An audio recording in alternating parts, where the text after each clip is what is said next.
మానవాళి కూడా ఉద్ధరింపబడడానికి వచ్చినటువంటి గొప్ప సహస్రం విష్ణు సహస్రం.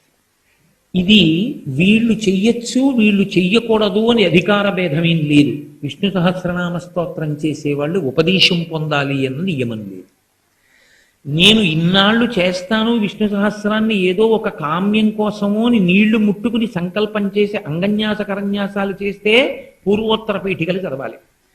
ఏదో నేను ఒక్కరోజు కూర్చుని సాయంకాలం ఖాళీగా ఉంది కాసేపు విష్ణు సహస్రం చదువుకుంటాను అని అనుకున్నాడు అనుకోండి, అప్పుడు అసలు అంగన్యాస కరన్యాసాలు కానీ పూర్వోత్తర పీఠికలు కూడా చదవక్కర్లేదు. ఆంధ్రదేశంలో విష్ణు సహస్రనామ స్తోత్రానికి అంత ప్రచారం తీసుకొచ్చిన మహాపురుషులు ఒక ఆయన ఉన్నారు. మల్లాది దక్షిణామూర్తి గారిని పూర్వాశ్రమనామం ఆనంద భారతీ తీర్థ అని పేరైనకి. వారెవరో కాదు, మీకందరికీ చిరపరిచితులు, ప్రాతస్మరణీయులు, మహానుభావులు, అష్టాదశ పురాణముల మీద గొప్ప అధికారము కలిగిన వ్యక్తి మాన్యశ్రీ బ్రహ్మశ్రీ మల్లాది చంద్రశేఖర శాస్త్రి గారికి పూర్వాశ్రమంలో తండ్రి గారైన వారు యతి దీక్ష తీసుకుని సన్యసించి ఆనంద భారతీ తీర్థ అన్న యతినామంతో ఈ లోకంలో తిరిగారు కొంతకాలం. వారు విష్ణు సహస్రనామ స్తోత్రానికి విశేషమైనటువంటి ప్రాముఖ్యత ఇచ్చారు. వారు చాలా గొప్ప పరిశోధన చేశారు. అటువంటి విష్ణు సహస్రనామ స్తోత్రాన్ని ఎప్పుడు ఎలా చెయ్యొచ్చు అన్న దాని మీద ప్రత్యేకంగా కొన్ని వ్యాసములనే వెలువరించారు. మీరు నీళ్లు ముట్టుకుని ఇన్నాళ్ళు నేను విష్ణు సహస్రం చేస్తాను, నాకేదో కోరిక తీరాలి. ఎందుకంటే మీరు ఉత్తరపీఠికలో చదువుతూ ఉంటారు, ఆరోగ్యం కావలసిన వాడికి ఆరోగ్యం, వైశ్యుడికి వ్యాపారంలో వృద్ధి, ఉద్యోగాభివృద్ధి, ఏది ఎవరు కోరుకుంటే వాళ్ళకి అది లభిస్తుంది అని. దాన్ని మీరు కామ్యము కొరకు వాడుకోవాలి అంటే నీళ్లు ముట్టుకుని సంకల్పం చేస్తే అంగన్యాస కరన్యాసం చేసి పూర్వోత్తర పీఠికలతో చదవాలి. కాదండి, నేను భగవంతుని యొక్క నామంగా విష్ణు సహస్రనామ స్తోత్రాన్ని సంతోషంగా చెప్పుకుంటాను అంటే విష్ణు సహస్రనామ స్తోత్రాన్ని చెప్పుకోవడానికి ఏ నియమమూ లేదు. వీరే ఈ స్తోత్రం చెప్పడానికి అర్హులు, అధికారులు అన్న మాట శాస్త్రంలో లేదు. నామము అందరూ చెప్పచ్చు. యథార్థమునకు నామి ఒకడు, నామం ఒకటి కాదు. నామి అంటే పేరున్నవాడు, నామము అంటే పేరు. కోటేశ్వరరావు గారు అని మీరు అరిచారనుకోండి, ఎవరో గభాలను లేచి, నేను వెంటనే ఇలా తిరుగుతాను. అంటే కోటేశ్వరరావు గారు అన్న నామము, నామి, ఈ శరీరము అంత అవినాభావ సంబంధమును పొందేశాయి. నామమును పట్టుకుంటే నామి మీ వంక తిరుగుతాడు. ఎవరికా పేరుందో ఆయన మీ వంక తిరిగి చూస్తాడు. అంటే ఒక్క విష్ణు అనుగ్రహమే పనిచేస్తుంది. కాబట్టి ఇప్పుడు నిద్ర లేచినదాదిగా శౌచముతో ఉంటారని ఏమిటి నమ్మకం? ఎప్పుడూ శౌచంతో ఉంటామని నమ్మకం ఏమైనా ఉందా? ఉండదు. కాబట్టి విష్ణు సహస్రనామ స్తోత్రాన్ని చేసేటటువంటి వారు ఏ నియమం పట్టించుకోవడం కోసమో విష్ణు సహస్రనామ స్తోత్రాన్ని విడిచిపెట్టేయమని చెప్పలేదు. నేను స్నానం చేసి చదువుకుంటానండి అంటే వద్దు అని నేను అంటలేదు. కానీ ఏమంటే నాకు విష్ణు సహస్రం లేవగానే ఒక్కసారి క్షీరోధన్వత్ ప్రదేశే శుచిమణి విలసత్ సైకతే మౌక్తికానాం అనుకుంటూ మొహం కడుక్కోవాలనుంది అని మీరు అన్నారనుకోండి, అలా వద్దు అని నేను అనకూడదు. ఎందుకో తెలుసా? విష్ణునామం చెప్పేటప్పుడు ఏకవస్త్ర అయినటువంటి ద్రౌపది చెప్పింది, స్వప్నే స్మర గోవిందం సంకటే మధుసూదనం కాననే నారసింహంచ పావకే జలసాయినం జలమధ్యే వరాహంచ పర్వతే రఘునందనం. అందుకే అన్ని విష్ణునామాలు చెప్తారు. అన్ని విష్ణునామాలే రావడానికి కారణం ఏమిటంటే జాగృతికి అంతటికీ ఆయన ఆధిపత్యం వహిస్తాడు లోకంలో. అందుకని జాగృతావస్థ యందు ఇంద్రియములు మేల్కొని ఉంటాయి కనుక విష్ణు సహస్రనామ స్తోత్రం చెప్పడానికి ఏ విధమైన అభ్యంతరము లేదు. నా భావన మీరు బాగా అర్థం చేసుకున్న నాడు ఏ కారణం చేత విష్ణు సహస్రనామ స్తోత్రం చదవడం మానకూడదు.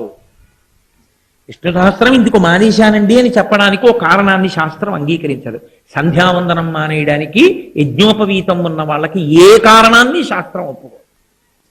అయ్యా నేను స్నానం చేయలేదండి అన్నారనుకోండి, పూజ చేయలేదండి అంటే ఒప్పుకుంటారు. స్నానం చేయలేదండి, సంధ్యావందనం చేయనండి అంటే శాస్త్రం ఒప్పుకోదు. విభూతి తీసుకుని జల్లుకుని సంధ్యావందనం చేయవలసింది. ప్రాణం పోతోందండి అంటే ఒప్పుకోదు. ప్రాణం పోతుంటే తండ్రిని తీసుకెళ్లి కుర్చీలో కూర్చోబెట్టి విభూతి చల్లి, అది సంధ్యావందనం చేయవలసినటువంటి సమయం అయితే ఆయన ఏమీ చేయలేకపోతే కొడుకు అర్ఘ్యం ఇచ్చేసి తాను గాయత్రీ మంత్రం చేస్తూ చచ్చిపోవాలి. ఎందుకంటే చస్తూ ఉంటే సంధ్యామంత్రం అని పేరు వచ్చింది. తప్పవు. యజ్ఞోపవీతం ఉన్నవాడు సంధ్యావందనాన్ని మానడానికి వీల్లేదు. నా దగ్గర నీళ్లు కూడా లేవండి అర్ఘ్యం ఇవ్వడానికి. నువ్వు ఎక్కడున్నావో అక్కడ కూర్చుని అపవిత్ర పవిత్రో వా సర్వావస్థ అంగతోపివా, ఈ స్నానమునందు అనేక రకములు చెప్పారు. సాయంకాలం వేళ సంధ్యావందనం చేయడానికి నీ దగ్గర నీళ్లు లేకపోతే ఆవులు వెడుతున్న దగ్గరికి వెళ్ళి ఆవుల వెనకాతలు నించోడమే. గోధూళి ఒక స్నానం. ఆ గోవుల డెక్కల నుంచి పైకి రేగిన మన్ను నీ మీద పడగానే నువ్వు స్నానం చేసేసినట్టే. ఎక్కడున్నావో అక్కడే కూర్చుని నేల మీద ఉన్న మట్టి ఎటువంటి మట్టి కూడా నీకు అనవసరం. ఆ మట్టి దోషుడితో తీసి అర్ఘ్యం ఇచ్చేసేయాలి. నీరు లేకపోతే మట్టితో అర్ఘ్యం ఇచ్చేయమన్నారు. కురుక్షేత్ర యుద్ధం జరిగేటప్పుడు మధ్యాహ్న కాలమునందు ఒక్కొక్కసారి ఘోరమైన యుద్ధం జరుగుతుంటే సంధ్యావందనం ఎలాగా అని అనుమానం వస్తే భీష్మాచార్యుల వారు రథం మించి కిందకి దిగి మట్టి తీసి అర్ఘ్యం ఇచ్చేవారు తప్ప ఆయన సంధ్యావందనాన్ని మానలేదు. మట్టిని అర్ఘ్యం ఇచ్చి 11 మార్లు గాయత్రి చెప్పి రథం ఎక్కేవాడే. అందుకు ఆయన ఆచార్య అయ్యారు. ఆచార్య అన్న మాటకు అర్థం ఏమిటో తెలుసా అండి? గురువు ఆచార్యుడు అని 2 మాటలు ఉంటాయి లోకంలో. గురువు ఆచార్యుడు కానక్కర్లేదు, కానీ ఆచార్యుడు గురువు అయి ఉంటాడు. ఏమిటి 2 మాటలకి భేదం అంటారేమో. గురువు అంటే అన్నీ తెలుసున్నవాడు. ఒక్కొక్కసారి గురువు బ్రహ్మజ్ఞానమును పొంది బ్రహ్మవిద్ బ్రహ్మైవ భవతి, తాను బ్రహ్మమైపోతాడు. తాను బ్రహ్మమైపోయిన తర్వాత ఇక కర్మాచరణకి కట్టుపడడం, అందరూ చేసేవన్నీ ఇక తాను చేయడు, తాను బ్రహ్మముగా నిలబడిపోతారు సాక్షిగా. ఒక రమణ మహర్షి అటువంటి వాళ్ళు, వాళ్ళని గురువులు అంటారు. ఆచార్యుడు అన్న మాటకు అర్థం ఏమిటంటే తాను అన్నీ తెలుసుకుని కూడా తాను మాత్రం చెయ్యవలసిన దాన్ని చేస్తూనే ఉంటాడు, ఆచరణ చేస్తూ ఉంటాడు. బ్రహ్మజ్ఞానమును పొందినప్పటికీ చెయ్యవలసిన విహిత కర్మను చెయ్యకుండా ఉండడు. కృష్ణ భగవానుడు అలా చేసేవాడు. నేను సైతము లోక సంగ్రహణార్థంబు కర్మాచరణము చేయుపగిది అని చెప్పుకున్నాడు. లోకం కోసం చేశానయ్యా, లేకపోతే కృష్ణుడే చేయలేదు, మేము ఎందుకు చెయ్యాలంటారని నేను చేశాను అని చెప్పాడు.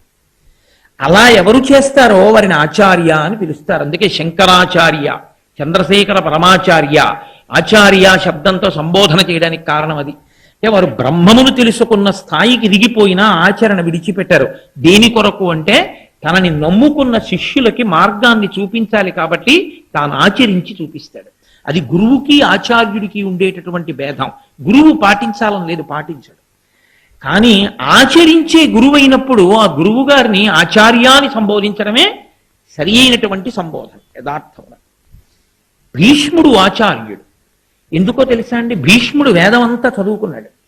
చదువుకుని మహానుభావుడు ఏ రకంగా వేదం చెప్పిందో ఆ రకంగా మాత్రమే ప్రవర్తించేవాడు తప్ప ఆయన వేరొక రకంగా ప్రవర్తించేవాడు కాదు.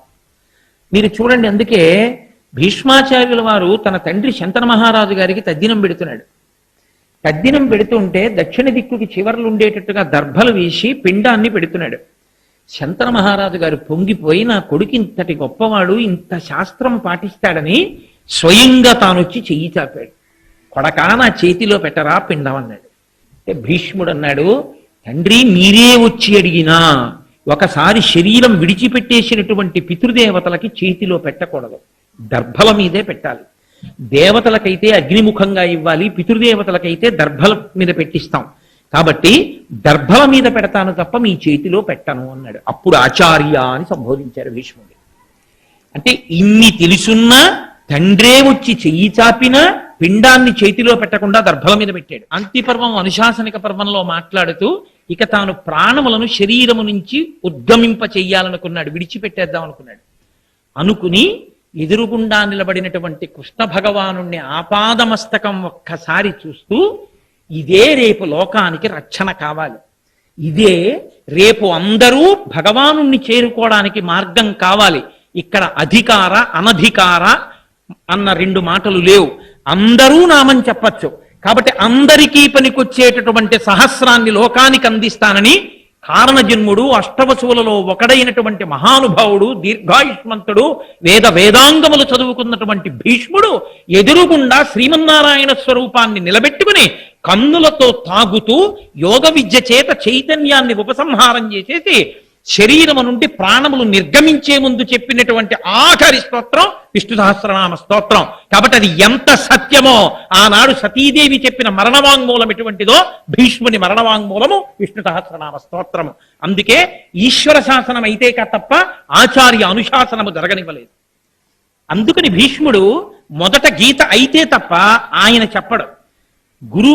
గురువైనటువంటి వాడు ముందు ఈశ్వరుడు మాట్లాడినవేవో బాగా తెలుసుకుని తాను వాటిని బాగా నమ్మి విశ్వసించి జీర్ణం చేసుకుని ఆచరించి తన శిష్యులతో ఎప్పుడు చెప్పినా వేదప్రోక్తమైన విషయాలు చెప్పాలి తప్ప. ఒక వ్యక్తి ఉండేవారు. ఆయన ఒకసారి నా దగ్గరికి వచ్చి, అంటే నా ఉద్దేశం ఇలాంటి బాధల్లో ఉన్న వాళ్ళందరినీ మా ఇంటికి వచ్చేసి నన్ను అడగమని కాదు. ఆయన ఒకసారి మా ఇంటికి వచ్చి ఒక్కసారి మీకు నమస్కారం చేసి వెళ్ళిపోతానని చాలా వ్యగ్రతతో అన్నాడు. అంటే నేను ఆఫీస్కి వెళ్ళిపోతున్నానండి, టైం అయిపోతుంది, ఇప్పుడు నమస్కారం పెట్టి మాట్లాడడం ఎందుకు? అక్కర్లేదు, నేనేం మాట్లాడను, ఒకసారి నమస్కారం చేసి వెళ్ళిపోతానండి. సరే చెయ్యండి, కానీ అది మీరు నమస్కారం చేస్తానన్నట్టు లేదు, ఒక్కసారి మిమ్మల్ని కొడతానన్నట్టుంది. ఎందుకంత భావన వ్యగ్రత అన్న అంటే ఇవాళే నా జీవితానికి చిట్ట చివరి రోజు, నేను ఆత్మహత్య చేసుకోబోతున్నాను. నా మనస్సులో ఎప్పుడైనా శాంతి కలిగితే మీ ఉపన్యాసాల్లోనే కలిగేది. అందుకని మీకు ఒక్కసారి నమస్కారం చేసి ఆత్మహత్య చేసుకుందామని వచ్చాను. మీకు ఒక్కరికే చెప్తున్నాను, మీరు ఎవరికీ చెప్పకండి, సాయంకాలానికి నేను ఉండను. నేను అడిగిపోయింది, ఇది నాకు చెప్పాడు బాబని. అది నేను తర్వాత ఎడతాను ఆఫీస్కి, అవసరమైతే హాఫ్ డే సీఎల్ ఎడతాను, కూర్చోండి అని కూర్చోబెట్టాను. అంటే బాబా ఇలా మా ఇంటికి వచ్చేయమని ఆలోచమండి. కాబట్టి కూర్చుంటే ఏమి మీకు ఎందుకు కలిగింది ఈ బాధ? ఆయన ఏదో పాపం చాలా చెప్పుకొచ్చాడు ఏడుస్తూ. నేనన్నా సరే ఒక పని చేయండి, ఆఖరి ప్రయత్నం చేయండి. మీరు దీక్షగా 42 రోజులు శివాలయానికి ఎవ్వరికీ చెప్పద్దు. ప్రదోష వేళలో వెళ్ళి శివ ప్రదక్షిణం చేసి మీరు ఏమీ చెప్పకండి. మీరు చెప్పగలిగినంతసేపు శివాలయం అరుగు మీద కూర్చుని శివ శివ శివ శివ శివ శివ ఇదొకటే. ఒక 42 రోజులు ఈ దరిద్రాన్ని, మీ కష్టాలని అనుభవించి చూడండి అన్నారు. మీరు నమ్ముతారా? ఆ వ్యక్తి నా దగ్గరికి వచ్చి నా జీవితంలో ఆశించని రీతిలో నా జీవితానికి ఒక కొత్త మలుపు తిరిగిందండి, నేను వరంగల్ వెళ్ళిపోతున్నాను, నేను సెటిల్ అయిపోతున్నానని చెప్పాడు. ఆ వ్యక్తే నాకు ఈ మధ్యనే మళ్ళీ ఫోన్ చేసి, కోటేశ్వరారు ఇప్పుడు నేను ఎంత ఆనందంగా ఉన్నానోనండి, ఒక్కసారి మీరు ఏమైనా వరంగల్ వస్తారేమిటండి ఉపన్యాసాలకి, మీ దర్శనానికి వద్దాం అనుకుంటున్నాను, నేను కూడా కాకినాడ అన్నాడు. అయ్యా మీరు ఎప్పుడైనా కాకినాడ ఇప్పుడు అక్కర్లేదు, ఎప్పుడో తర్వాత వద్దురు కానీ నేను వరంగల్ ఇప్పుడు మాత్రం రావట్లేదు, నేను వరంగల్ వస్తే చెప్తాను, అప్పుడు మీరు నా దగ్గరికి వద్దురు కానీ తప్పకుండా దర్శనానికి అన్నాడు. కళ్యాణి అందులో అంటారే, ఏతి జీవంతిమానందో నరం వర్ష శతాదపి అంటుంది సుందరకాండ. 100 ఏళ్ళు బతికిన వాడు శుభాన్ని చూస్తాడు. అందుకే తొందరపడి ఏదో సమస్య ఉందని ఆత్మహత్యలు చేసేసుకుంటాం, ఇలాంటి మాటలు అనకూడదు. కాబట్టి చూడండి, శివుడు ఉద్ధరించగలడు అనడానికి ప్రత్యక్ష ప్రమాణం మనకే ఉంది కదా. శివం అంటే మంగళం, శోభనం, శ్రేయస్సు, కళ్యాణం. ఏ శుభము నీకు కావాలన్నా శివానుగ్రహముగానే వస్తుంది. శివానుగ్రహము కలిగితే నీ ఇంట సర్వమంగళములు జరుగుతాయి. అందుకే శంకర భగవత్పాదాచార్య స్వామి శివానంద లహరిలో ఒక మాట అంటారు, అసలు శివ నిన్ను చూసి ఏదేదో అనుకుంటుంటారు, అసలు నీ స్వరూపం ఒక్కసారి ఆలోచించు. శంకర నాకు శుభం ఇయ్యని అడగడానికి నీకు నేనేమి ఇచ్చివను? కరస్తే హేమాద్రౌ, ఒక చేతిలో నువ్వు మేరు పర్వతం బంగారు కొండ పట్టుకున్నావు, బంగారు కొండే నీకుంది, ఇంకేమివ్వను? గిరిశ నికటస్తే ధనపతౌ, గిరిశ ఓ శంకర నీ పక్కన నవనిధులకు అధిపతి అయిన కుబేరుడు ఇలా నిలబడ్డాడు, నువ్వు ఎప్పుడు కుబేరా కొంచెం ఏమైనా 2 రూపాయలున్నాయేంటి అనలేదు. ఆయనే ఎప్పుడు ఏమైనా అడుగుతావేమోనని ఇలా నిలబడ్డా, ఆయన కోరిక తీరలేదు. గిరిశ నికటస్తే ధనపతౌ, కుబేరుడు నీ పక్కన ఉన్నాడు. గృహస్థే స్వర్భూజామరసురభి చింతామణిగణే, నీ ఇంట కల్పవృక్షాలు, కామధేనువులు, చింతామణులు రాసులు పోసి ఉన్నాయి. ఎన్ని కామధేనువులో, ఎన్ని కల్పవృక్షాలో, చింతామణులతో గోడలు కట్టారు నీ ఇంట్లో. పోన్లేవయ్యా ఇవన్నీ ఉన్నాయి, కానీ నీకేదో మోక్షం ఇస్తాను, నీకేమైనా అనారోగ్యం వస్తే తగ్గిస్తానడానికి నీ యొక్క శిరస్సు మీద శీతాంశు చంద్రబింబం ఉంది, చంద్రరేఖ ఉంది, కాబట్టి మోక్షం ఇచ్చే అధికారం నీకుంది. ఇంకా నీకు నేనేమివ్వను? నాది నాది అన్నది ఒక్కటి ఉంది నా దగ్గర, నీది కాదని నా దగ్గర ఉన్నది అన్నది ఏమిటో తెలుసా? కమర్థం దాస్యేహం భవతు భవదర్థం మమ మనః. నాది అని అస్తమానం నన్ను బంధనంలో పడేసే ఈ మనస్సు నీకు ఇచ్చేస్తా, బుచ్చేసుకో. ఏదో రకంగా ఆయన పాదాల దగ్గర చేరడానికి శంకరాచార్యులు వారు మన కోసం చేసినటువంటి శ్లోకం కమర్థం దాస్యేహం భవతు భవదర్థం మమ మనః మమ అన్న చోట నేను అన్న శబ్దం శంకరాచార్యుల వారి కోసం అండి, ఆయన అపరశంకరుడు. మన కోసం. ఇది జగద్గురువుల యొక్క కారుణ్యం. కనుక అటువంటి శంకరుడికి మీరేమి ఇవ్వాలి? మీరేమి ఇవ్వక్కర్లేదు. కానీ మీరు ఇలా నమస్కరిస్తే చాలు, ఒక్కసారి శివ అంటే చాలు, ఆయన పొంగిపోతాడు. అందుకు కదా మనం ప్రదోష వేళలో ఉపన్యాసం మొదలు పెట్టే ముందు శివాష్టోత్తర శతనామ స్తోత్రాన్ని ఒక్కసారి అనుసంధానం చెయ్యాలి అని మనం అనుకుంటున్నాం. బాగుందండి మీరు చెప్పింది, శంకరుడు అంతటి గొప్పవాడే, ఇంతవరకు బాగుంది. కానీ ఇలా ఆయన ఎప్పుడూ మా కంటితో మేము చూడని రూపంలో ఉండడమేనా, లేకపోతే మాకు ఇంతకన్నా ఏమైనా గొప్ప ఉపకారం చేశారా? కదిలినటువంటి శివుని యొక్క స్వరూపాన్నే నటరాజమూర్తి అని పిలుస్తాం. తనలో తాను రమించిపోతున్నటువంటి శివుడు అలలు లేని సరస్సు కాబట్టి తనలో తాను రమిస్తుంటాడు, కదలిక ఉండదు. ఇప్పుడు అదే శివుడు సృష్టికర్త, స్థితికర్త, ప్రళయకర్తగా ఉన్నాడు అనుకోండి, కదులుతూ ఉంటాడు. ఈ కదిలినప్పుడు నటరాజు నాట్యం చేస్తుంటాడు. నటరాజు సృష్టి స్థితి ప్రళయకర్త అయి నటిస్తున్నప్పుడు పక్కన దగ్గరగా ఎవరైనా నిలబడతారా? నిలబడి అలా చూస్తూ సంతోషపడిపోయే వాళ్ళు ఎవరైనా ఉన్నారా నటరాజుని? శ్రీ మహావిష్ణువు అంతటి వారు అసుర సంధ్య వేళలో మధ్యలో వాయిస్తూ ఉంటారు, శంకరుడు నాట్యం చేస్తుంటే ఇద్దరే చూస్తారు. అలాగా మిగిలిన వాళ్ళందరూ నటరాజ తాండవమునందు సహాయం చేస్తుంటారు. ఆ ఇద్దరెవరో తెలుసా? ఒకరు వ్యాఘ్రపాదుడు, ఒకరు పతంజలి. వీళ్ళిద్దరే చూస్తూ ఉంటారు. వ్యాఘ్రపాదుడి యొక్క శరీర అధోభాగం పులిగా ఉంటుంది, పతంజలి యొక్క శరీర అధోభాగం పావుగా ఉంటుంది. పతంజలి ఆదిశేషుని యొక్క అంశ. ఈ పతంజలి వ్యాకరణానికి మహాభాష్యం చేశారు. ఈ పతంజలి 1000 నాలుకలతో సమాధానం చెప్పేవారు. ఒకానొకసారి ఈ పతంజలి మహర్షి దగ్గరికి 1000 మంది శిష్యులు వచ్చి, అయ్యా మీ దగ్గర మేము వ్యాకరణం నేర్చుకోవాలనుకుంటున్నామని అడిగారు. పతంజలి మహర్షి అన్నారు, సరే మీకు 1000 మందికి నేను నేర్పుతాను ఏకకాలంలో. ఎవరు ఏ స్థాయిలో ఉన్నారో ఆ స్థాయిలో పాఠం చెప్పేస్తారు. వ్యాకరణ మహాభాష్యం చెప్పేటప్పుడు 1000 మంది 1000 రకాలైన ప్రశ్నలు వేస్తారు. 1000 మందికి ఒకేసారి జవాబు చెప్పాలి. కాబట్టి ఇప్పుడు తాను ఎలా చెప్పాలి? తాను ఆదిశేషుడు కనుక శేషాంశతో చెప్పాలి, 1000 నాలుకలతో చెప్తాను. కానీ 1000 నాలుకలతో చెప్పినప్పుడు ఒక ప్రమాదం ఉంది. శేషాంశతో ఉంటాను, దానిలో విషపు గాలి కూడా వస్తుంది. ఎదురుగుండా కూర్చున్నవాడు బూడిదైపోతాడు. కాబట్టి తెర అడ్డం కడతాను. ఇది చిదంబరంలో జరిగిందండి యథార్థంగా. నేను ఒక తెర అడ్డం కట్టి లోపల నేను కూర్చుంటాను, మీరు బయట కూర్చోండి. మీరు ప్రశ్నలు అడుగుతూ ఉండండి, నేను చెప్పేస్తుంటాను 1000 నాలుకలతో. ఒక్క నియమం, 1000 నాలుకలతో నేను కష్టపడి 1000 మంది శిష్యులకు సమాధానం చెప్పడానికి కూర్చుని ఉండగా ఎవడైనా సరే నేను పాఠం పూర్తయిందనే లోపల లేచి వెళ్ళిపోతే వాడు బ్రహ్మరాక్షసుడైపోతాడని చెప్పి శాపం పెడుతున్నానన్నారు. 1000 మంది శిష్యులు కూర్చున్నారు.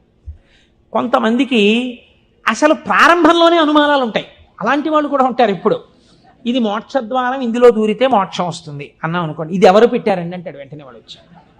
అసలు ముందు తెలుసుకోవడం కన్నా అనుమానాలు ఎక్కువ, అక్కడే పతనం ప్రారంభం. విన్నదాన్ని మననం చేసి దీన్ని మనం ఎంత అనుష్ఠానంలోకి తెద్దామని చూడకుండా మనం ఎన్ని అనుమానాలు ఇందులో తెచ్చేసుకుందాం అనేటప్పటికీ ఎప్పటికీ ఆగవు, మీకు ఎప్పటికీ ఆగవు అనుమానాలు.